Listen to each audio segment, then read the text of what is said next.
ഈശോയ്ക്കും എൻ്റെ അമ്മ മാതാവിനും കോടാനുകോടി നന്ദി ഞാൻ പറയാണ്. നന്ദിയിലപ്പുറം ഞാൻ ഈ ജന്മം മുഴുവനും എൻ്റെ ഈശോയ്ക്കും എൻ്റെ അമ്മ മാതാവിനും ഞാൻ കടപ്പെട്ടവളാണ്. ഞാൻ ആദ്യമായി ഇവിടെ വരുന്നത് ഫെബ്രുവരിയിലാണ്.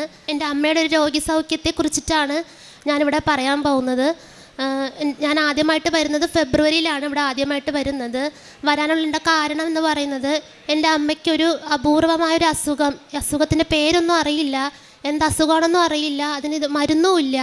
പക്ഷേ അസുഖം എന്താണെന്ന് പറഞ്ഞിട്ടുണ്ടെങ്കിൽ ഒരു മാനസികമായ വിഭ്രാന്തി, എപ്പോഴും ചില സമയത്ത് പറയണതൊന്നും ഓർമ്മയില്ല, ചെയ്ത കാര്യങ്ങളൊന്നും ഓർമ്മയില്ല, എന്താ പറയണേന്ന് അറിയണില്ല, എന്താ ചെയ്യണേന്ന് അറിയില്ല, ഭക്ഷണം ഇറങ്ങില്ലായിരുന്നു.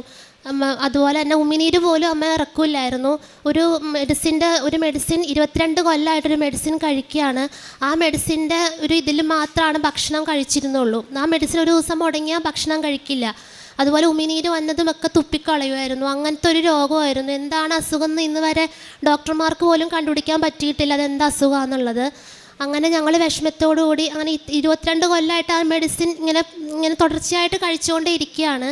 ഫെബ്രുവരിയൊക്കെ ആയപ്പോഴേക്കും അമ്മയ്ക്ക് വീണ്ടും അസുഖം വന്നു. അമ്മയ്ക്ക് ഓർമ്മയില്ലാതായി, ഭക്ഷണം കഴിക്കാതെയായി.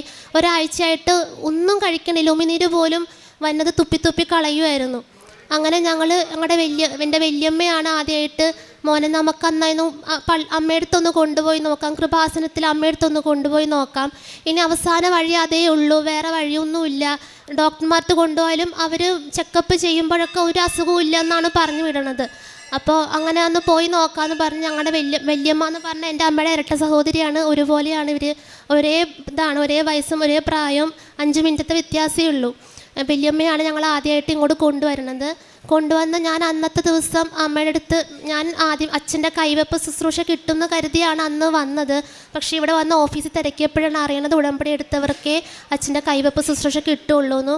അങ്ങനെ ഞങ്ങൾ വിഷമിച്ച് ഞാൻ അമ്മയുടെ മുമ്പിൽ നിന്ന് അടക്കി ഇവിടെ കൊണ്ടുവന്ന് ഇരുത്തി കഴിഞ്ഞപ്പോൾ പെട്ടെന്ന് അമ്മ അവിടെ അങ്ങനെ ഇരുന്നതും പെട്ടെന്ന് അമ്മ തല കറങ്ങി അവിടെ തന്നെ വീണു. ആ ഇരുന്ന സ്ഥലത്ത് തന്നെ അമ്മ മറിഞ്ഞ് വീണു.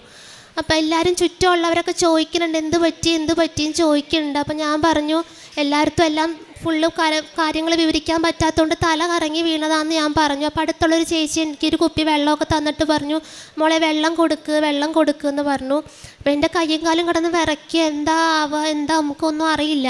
അപ്പോൾ പെട്ടെന്ന് തന്നെ 2 മിനിറ്റ് കഴിഞ്ഞപ്പോൾ അമ്മ ഇങ്ങനെ പയ്യെ കണ്ണ് തുറന്നിട്ട് എന്നോട് പറഞ്ഞു മോനെ എൻ്റെ അസുഖം എന്തോ കുറഞ്ഞു പോയ പോലെ, എൻ്റെ ശരീരത്തിൽ എന്തോന്ന് ഇറങ്ങിപ്പോയ പോലെ എന്ന് തോന്നണമെന്ന് പറഞ്ഞു.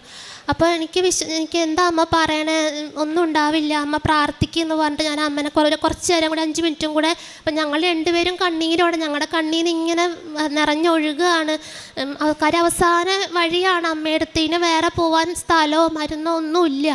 ആ മരുന്ന് മരുന്നും ഇപ്പോൾ ശരീരത്തിൽ റിയാക്ട് ചെയ്യാതെയായി. കാര്യം അത് കഴിച്ച് ആ മരുന്നും ശരീരത്തിൽ പിടിക്കാതെയായി. വേറെ മെഡിസിനും ഇല്ല, ലാസ്റ്റ് മെഡിസിൻ അതേ ഉള്ളൂ. അപ്പോൾ അങ്ങനെ പറഞ്ഞിട്ട് ഞങ്ങളൊരു പൊതി ചോറ് കരുതിയിട്ടുണ്ടെന്ന് എൻ്റെ വല്യമ്മ പറഞ്ഞ് എന്തെങ്കിലും അത്ഭുതം സംഭവിക്കും, ഒരു പൊതി ചോറും കൂടി എടുക്കാം നമുക്ക്, പോണ വഴിക്ക് ചിലപ്പോൾ അമ്മയുടെ സന്നിധിയിൽ വെച്ച് തന്നെ അവളത് കഴിച്ചാലോ എന്ന് പറഞ്ഞിട്ട് ഒരു പിടി ചോറ് കയ്യെ കരുതിയിട്ടുണ്ടായിരുന്നു. അപ്പോൾ പ്രാർത്ഥനയൊക്കെ കഴിഞ്ഞ് ഞങ്ങൾ അങ്ങോട്ട് കുറച്ച് മാറി ഒരു വഴിവക്കിലൊരു സൈഡിലിരുന്ന്.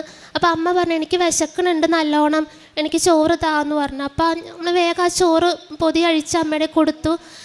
അത്ഭുതം എന്ന് പറയട്ടെ, അമ്മ ആ ചോറ് വേഗം വാരി കൈ നിറച്ചും ഒരു ബുദ്ധിമുട്ടും കൂടാതെ അമ്മ ആ ചോറ് വാരി കഴിച്ചു. അപ്പോൾ അത് കണ്ടപ്പോൾ എൻ്റെ കണ്ണ് നിറഞ്ഞു. കാര്യം അത്ര അമ്മ അങ്ങനെ ആസ്വദിച്ച് ഭക്ഷണം കഴിക്കണത് ഞങ്ങളങ്ങനെ കണ്ടിട്ടില്ല. അത്രയും നാൾ കൂടിയിട്ട്, ഇത്ര വർഷങ്ങൾ കൂടിയിട്ട് അമ്മ ചോറും പൊതി വാരി നല്ലോണം ആസ്വദിച്ച് കഴിക്കണുണ്ടപ്പോൾ എനിക്ക് എന്താ അത്ഭുതം നടന്നതെന്ന് പോലും വിശ്വസിക്കാൻ പറ്റില്ല. അപ്പോൾ അങ്ങനെ അങ്ങനെ പ്രാർത്ഥിച്ച് വീട്ടിൽ പോയി. അത് കഴിഞ്ഞിട്ടാണ് ഞാൻ വന്ന് ഉടമ്പടി എടുത്തത്. ഞാൻ ആദ്യമായി ഉടമ്പടി എടുത്തത് ഏപ്രിൽ 22 2025 ഉടമ്പടി എടുത്തത്. ഉടമ്പടി കാര്യങ്ങളൊക്കെ നിബന്ധനകളൊക്കെ എന്നാൽ പറ്റുന്ന വിധം ഞാൻ ചെയ്തു പോന്നു. അത് കഴിഞ്ഞിട്ട് പക്ഷെ അമ്മ അപ്പോഴും ഈ ഭക്ഷണമൊക്കെ അമ്മയ്ക്ക് ഇപ്പം കഴിക്കാം. അത് കഴിഞ്ഞ പിന്നെ അമ്മയ്ക്ക് യാതൊരുവിധ ഭക്ഷണം കഴിക്കാൻ ഒരു ബുദ്ധിമുട്ടും ഉണ്ടായിട്ടില്ല. പക്ഷെ മരുന്ന് കൊടുക്കുന്നുണ്ടായിരുന്നു. അത് കഴിഞ്ഞിട്ട് ഞാൻ വീണ്ടും ഉടമ്പടി പുതുക്കി. ഒക്ടോബർ 1 ഞാൻ വീണ്ടും ഉടമ്പടി പുതുക്കി കഴിഞ്ഞപ്പോൾ അമ്മയ്ക്ക് ഉമിനീര് അമ്മ ഇങ്ങനെ അപ്പോഴും തുപ്പുന്നുണ്ടായിരുന്നു. ഉമിനീര് തുപ്പുന്നത് അമ്മ അമ്മയ്ക്കത് മാറിയിട്ടുണ്ട്. കാര്യം അപ്പം അമ്മ പറയണത് എന്താണെന്ന് വെച്ചാൽ ഉമിനീര് ഇറക്കിയാൽ അമ്മ മരിച്ചു പോകും. അമ്മയ്ക്ക് അങ്ങനത്തെ എന്തോ പൈശാചികമായ ദോഷങ്ങൾ കൊണ്ടാണോ ദുഷ്ടപ്രവൃത്തികളുടെ ശക്തികൾ എന്തുകൊണ്ടാണ് ഇങ്ങനത്തെ ഒരു രോഗം, അപൂർവമായൊരു രോഗം എന്നും അറിയില്ല. പക്ഷെ അമ്മ പറയണ ആ ഉമിനീര് ഇറക്കിയാൽ അമ്മ മരിച്ചു പോകും എന്നാണ് പറഞ്ഞത്. അപ്പോൾ ഒരു ദിവസം ഞാൻ പറഞ്ഞു അങ്ങനെയൊന്നും ഇല്ല, അമ്മ ഒന്ന് ഇറക്കി നോക്കുമെന്ന് പറഞ്ഞ് അമ്മ ഇറക്കിയപ്പോൾ അമ്മ പെട്ടെന്ന് ശരീരമൊക്കെ വിറച്ച് അമ്മ നിലത്ത് വീണു. അപ്പം എനിക്ക് മനസ്സിലായി അമ്മയ്ക്ക് അത് പറ്റാത്തത് കൊണ്ടാണ്, അമ്മ മനഃപൂർവ്വം അല്ല, അത് പറ്റാത്തത് കൊണ്ടാണ് അമ്മ അത് ചെയ്യാത്തതെന്ന് മനസ്സിലായി. അപ്പം ഞങ്ങളിപ്പോൾ തീരുമാനമെടുത്തു അച്ഛൻ്റെ കൈവെപ്പ് ശുശ്രൂഷ വേണമെന്ന് മനസ്സിൽ ശക്തമായ തോന്നലുണ്ടായി. അങ്ങനെ ഞങ്ങൾ ഈ കഴിഞ്ഞ 3-ാം തീയതി ഡിസംബർ 3-ാം തീയതി ഇവിടെ വന്നു. എല്ലാം ഞങ്ങൾക്ക് അച്ഛൻ്റെ കാണാനുള്ള അനുവാദം കിട്ടി. അങ്ങനെ അച്ഛൻ്റെ കൈവെപ്പ് ശുശ്രൂഷ നടന്നു. കറക്റ്റ് അച്ഛന് ഞങ്ങൾ 3-ാം തീയതി ഇവിടെ വന്ന് അമ്മേനെ ആ സൈഡിൽ അവിടെ ഇരുത്തി. അമ്മയുടെ ഊഴായപ്പോഴേക്കും അച്ഛൻ കൃത്യം അമ്മയുടെ തൊണ്ടയിൽ 3 കുരിശ് വരച്ചു. എങ്ങനെയാണ് അച്ഛന് കൃത്യമായിട്ട് എൻ്റെ അമ്മയുടെ അസുഖം എങ്ങനെ മനസ്സിലായെന്ന് എനിക്കറിയില്ല. പക്ഷേ അച്ഛൻ എൻ്റെ അമ്മയുടെ തൊണ്ട നോക്കി 3 കുരിശ് തൊണ്ടയിൽ വരച്ചു. ആ ക്ഷണനേരം തന്നെ അമ്മ തുപ്പൽ, അമ്മയുടെ വായിൽ വരുന്ന ഉമിനീര് അമ്മ ഇറക്കാൻ തുടങ്ങി. പിന്നെ ഈ നിമിഷം വരെ അമ്മ തുപ്പിയിട്ടില്ല. വായിലുള്ള ഉമിനീരൊന്നും അമ്മ തുപ്പിക്കളഞ്ഞിട്ടില്ല. അത് മുഴുവൻ ഇറക്കുക ചെയ്യണത്. ഇതുവരെ ഒരു പ്രശ്നമോ അമ്മയ്ക്ക് പിന്നെ മാനസികമായ പ്രശ്നങ്ങളോ വിഷമങ്ങളോ ഒന്നും തോന്നിയിട്ടില്ല.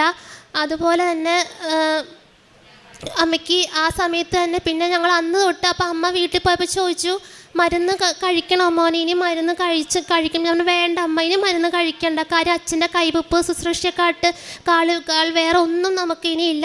അതിനെക്കാട്ടും വലിയൊരു മരുന്ന് ഈ ലോകത്തില്ല. അതുകൊണ്ട് അമ്മ ഇനി മരുന്ന് കഴിക്കണ്ട, ഇന്ന് തൊട്ട് നമുക്ക് ആ മരുന്ന് നിർത്താമെന്ന് പറഞ്ഞു. അങ്ങനെ ഡിസംബർ 3-ാം തീയതി തൊട്ട് ആ മെഡിസിൻ സ്റ്റോപ്പ് ചെയ്തു. പിന്നെ ഇന്ന് വരെ ആ മെഡിസിൻ കഴിച്ചിട്ടില്ല. ഇപ്പം മെഡിസിനൊന്നും ഇല്ലാതെയാണ് മുന്നോട്ട് പോകണം. ഇതുവരെ യാതൊരു കുഴപ്പമില്ല. അമ്മയ്ക്ക് സന്തോഷത്തോടുകൂടി മുന്നോട്ട് പോകണു. ഇതെൻ്റെ അമ്മ മാതാവും എൻ്റെ ഈശോ ഇപ്പം ഞങ്ങളുടെ കരം പിടിച്ചില്ലായിരുന്നു ഒരിക്കലും ഇന്ന് ഞങ്ങളുടെ കൂടെ ഞങ്ങളുടെ അമ്മ ഉണ്ടാവില്ലായിരുന്നു. കാര്യം ഒരാൾക്ക് ഭക്ഷണം കഴിക്കാതെ എത്ര നാൾ ജീവിക്കാൻ പറ്റും? ഏറിപ്പോയ 1 മാസം പോലും സാധിക്കില്ല. പക്ഷെ അപ്പം അങ്ങനെയുള്ള അവസ്ഥയിൽ എൻ്റെ അമ്മ മാതാവ് ഞങ്ങളുടെ കരം പിടിച്ചില്ലായിരുന്നെങ്കിൽ ഞങ്ങൾ ഒരിക്കലും ഇന്ന് ഞങ്ങൾക്ക് അമ്മ എന്ന് പറഞ്ഞ ഒരാൾ ഞങ്ങളുടെ അടുത്ത് ഉണ്ടാവില്ലായിരുന്നു. അതുകൊണ്ട് ആ ഒരു വലിയ അനുഗ്രഹം അമ്മ മാതാവ് ഈശോപ്പയും ഞങ്ങൾക്ക് തന്നതാണെന്ന് ഞങ്ങൾ അടിയുറച്ച് വിശ്വസിക്കുന്നു. അതിന് എൻ്റെ അമ്മ മാതാവ് ഈശോപ്പയോട് ഈ ജന്മം മുഴുവൻ ഞാൻ കടപ്പെട്ടവളാണ്. അതാണ് എൻ്റെ 1-ാമത്തെ സാക്ഷ്യം. എൻ്റെ 2-ാമത്തെ സാക്ഷ്യം എന്ന് പറയുന്നത്, ഞാനൊരു ഡിഗ്രി എക്സാമിന് വേണ്ടി ഒരു കോഴ്സ് പഠിക്കുന്നുണ്ടായിരുന്നു. അത് ഞാൻ ബികോമിന് കമ്പ്യൂട്ടറാണ് എടുത്തത്. പക്ഷേ കോർപ്പറേഷൻ എടുക്കണം എന്നുള്ളൊരു ആഗ്രഹം കൊണ്ട് കോർപ്പറേഷനും കൂടി എടുക്കാൻ വേണ്ടിയിട്ട് ഒരു ഡിഗ്രി എക്സാമിന് പഠിക്കുന്നുണ്ടായിരുന്നു. അപ്പോൾ ഹോൾ ടിക്കറ്റ് വാങ്ങിക്കാൻ വേണ്ടി ഞാൻ തലേ ദിവസം കോളേജിൽ പോയി ഹോൾ ടിക്കറ്റൊക്കെ വാങ്ങി. അപ്പം എന്നെ കോളേജിൽ നിന്ന് അവരൊന്നും പറഞ്ഞു വിട്ടില്ല, വേറെ എന്തെങ്കിലും വേണോ ഒന്നും പറഞ്ഞു വിട്ടില്ല. ഹോൾ ടിക്കറ്റ് വെറുതെ തന്നു വിടുക ചെയ്തത്. പിറ്റേ ദിവസം ഞാൻ എക്സാമിന് 1:30-ക്കാണ് എനിക്ക് എക്സാം.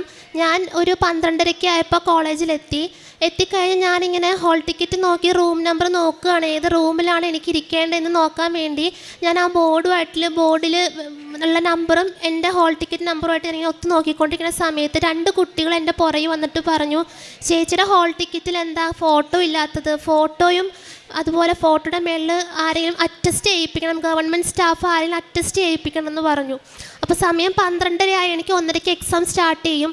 ഞാനത് കേട്ടപ്പോൾ എനിക്ക് വെപ്രാളമായി. ഞാൻ വേറെ കുട്ടികളുടെയൊക്കെ നോക്കുക, എല്ലാ കുട്ടികളുടെയും ഫോട്ടോ ഒട്ടിച്ചിട്ടുണ്ട്, അറ്റസ്റ്റ് ചെയ്തിട്ടുണ്ട്, എൻ്റെ കയ്യിൽ മാത്രമേ ഇല്ല.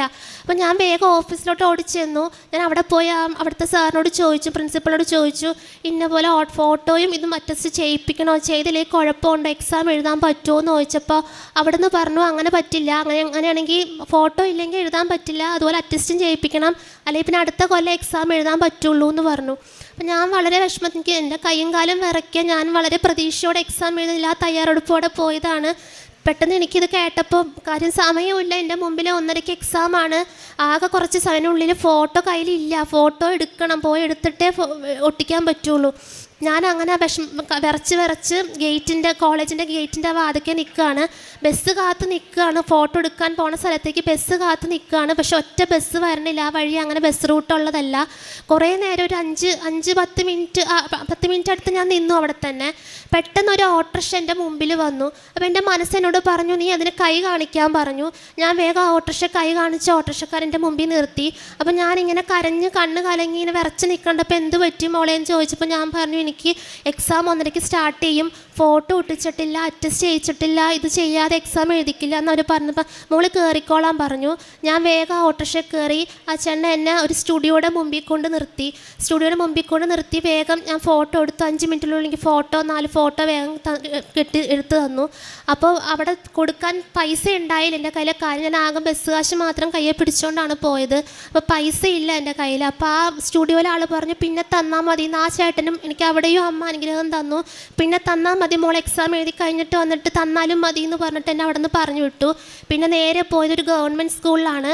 ഗവൺമെൻറ് സ്കൂളിൽ പ്രിൻസിപ്പളിൻ്റെ അടുത്ത് നിന്ന് അവിടെ നിന്ന് അറ്റസ്റ്റും ചെയ്യിപ്പിച്ച് വാങ്ങിച്ച് ആ ഓട്ടോറിക്ഷയെ തന്നെ ആ ചേട്ടൻ തന്നെ എന്നെ തിരിച്ച് കോളേജിൻ്റെ വാതിക്കൽ 1:15 മുമ്പായിട്ട് എന്നെ എക്സാം ഹാളിൽ മുമ്പിൽ കൊണ്ട് നിർത്തി.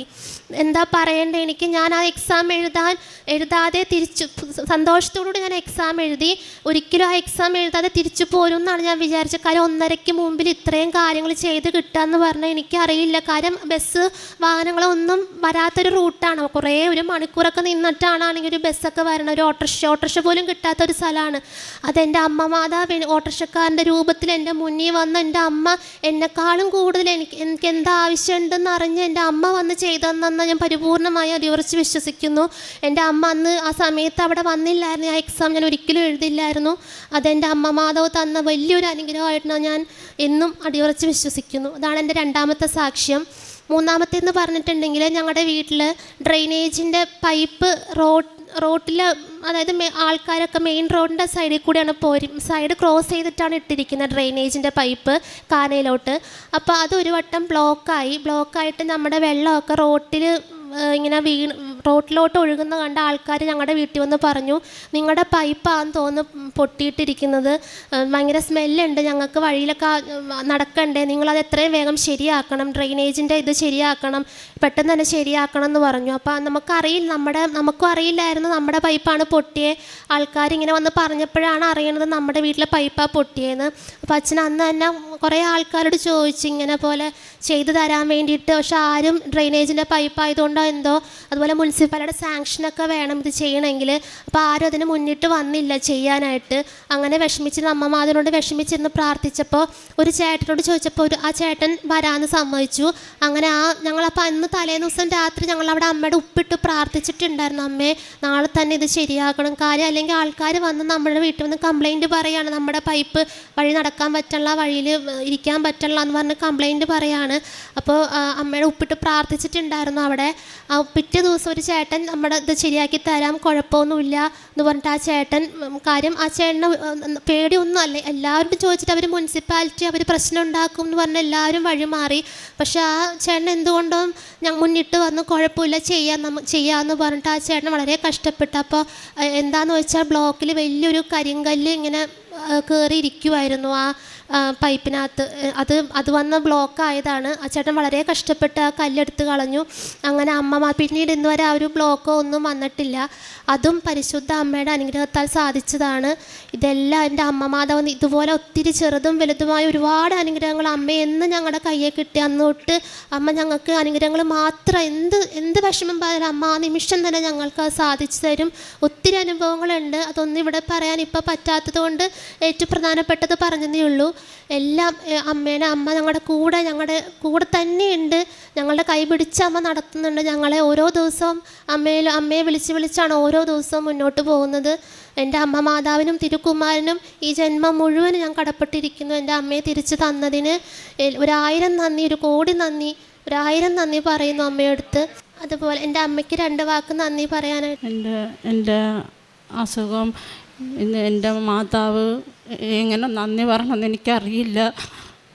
ഞാൻ എന്നും ഇരുന്ന് എൻ്റെ അമ്മയോട് പ്രാർത്ഥിക്കും. ഒരു ദിവസം പോലും ഇല്ല ഞാൻ അമ്മയോട് പ്രാർത്ഥിക്കാത്തത്. എനിക്ക് തുപ്പലിറക്കി തന്നതിനും, എനിക്ക് വെള്ളം കുടിപ്പിച്ചു തന്നതിനും, എനിക്ക് ഭക്ഷണമൊക്കെ ഇറക്കി തന്നതിനും, എൻ്റെ ഗുളിക നിർത്തി തന്നതിനും എൻ്റെ അമ്മയോടും തിരുകുമാരനോടും കോടാനുകൂടി നന്ദി ഞാൻ പറയുകയാണ്. എന്നും എൻ്റെ അമ്മേനെ മരണം വരെ എൻ്റെ അമ്മേനെ തൊഴുത് അമ്മയോട് പ്രാർത്ഥന ഒരാഗ്രഹം മാത്രമേ എനിക്കുള്ളൂ ജീവിതത്തിൽ. അതെന്നും സാധിച്ചു തരുന്ന അമ്മേ, അത് മാത്രം എനിക്ക് സാധിച്ചു തരണേന്ന് എന്നും എൻ്റെ പ്രാർത്ഥന. എൻ്റെ പേര് ലേഖ, ഞാൻ അനീത്തിയാണ്. എൻ്റെ അമ്മയുടെ അസുഖം മാറാൻ ഞാൻ നിയോഗം സമർപ്പിച്ചിരുന്നു. ഇപ്പം ഇത്രയും എൻ്റെ അമ്മയുടെ രോഗം മാറി ഗുളിയൊക്കെ നിർത്തി ഇപ്പോൾ ആഹാരം നല്ലപോലെ കഴിക്കാൻ പറ്റുന്നതിന് ഈശോയ്ക്കും മാതാവിനും കോടാനുകോടി നന്ദി അർപ്പിക്കുന്നു. കാരുണ്യ പ്രവൃത്തിയായിട്ട് ഞാൻ ചെയ്തിരുന്നത് അമ്മയുടെ പത്രം വീടുകളിൽ കയറി ഇറങ്ങിയാണ് കൊടുക്കാറുള്ളത്.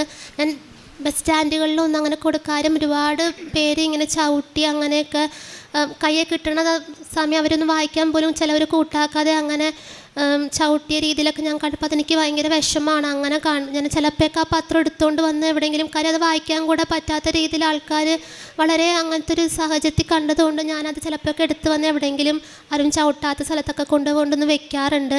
പക്ഷെ ഞാനത് കാരണം വീടുകളിൽ കയറി ചെന്ന് അവരുടെ കൈകളിൽ കൊടുത്തിട്ടാണ് പത്രം കൊടുക്കാറുള്ളത്. എൻ്റെ അമ്മയുടെ അസുഖത്തെക്കുറിച്ച് മാറിയ കാര്യങ്ങളൊക്കെ പറഞ്ഞുകൊണ്ടാണ് പത്രം കൊടുക്കാറ്. പിന്നെ അതുപോലെ ആരെൻ്റെ കൈ നീട്ടിയാലും എൻ്റെ കയ്യിലുള്ള പോലെ ആ സമയത്തുള്ള പോലെ ഞാൻ പൈസ കൊടുക്കാറുണ്ട്. എൻ്റെ കയ്യിൽ എന്താണോ അന്നേരം ഉള്ളത് അതുപോലെ കൊടുക്കാറുണ്ട്. അതുപോലെ തന്നെ ആത്മീയമായിട്ട് ഒരുപാട് വളരാൻ സാധിച്ചിട്ടുണ്ട്. ആദ്യമൊക്കെ ഭയങ്കര മനസ്സ് തന്നെ വല്ലാതെ ഞങ്ങളുടെ ഒരു നീറിയ മനസ്സായിരുന്നു. എപ്പോഴും സങ്കടം മാത്രമേ ഉള്ളൂ അമ്മയുടെ കാര്യം. എനിക്ക് ഞാൻ 5ാം ക്ലാസ്സിൽ തുടങ്ങിയപ്പോൾ മുതലാണ് എൻ്റെ അമ്മയുടെ അസുഖം തുടങ്ങിയത്. അപ്പം അന്ന് മുതലേ ഈ അസുഖം കണ്ടാണ് ഇന്നോളം വരെ വളർന്നിട്ടുള്ളത്. ഒരിക്കലും ഒരു സന്തോഷത്തോടെ ഒരു ജീവിതം എല്ലാവരും നയിച്ചിരുന്നത്. അപ്പോൾ ഇപ്പോഴാണ് അമ്മയുടെ ഈ ഒരു രോഗം മാറിയ പിന്നെയാണ് ഇപ്പോഴാണ് മനസ്സ് തുറന്നൊന്ന് സന്തോഷിക്കുന്നതും ചിരിക്കുന്നതൊക്കെ.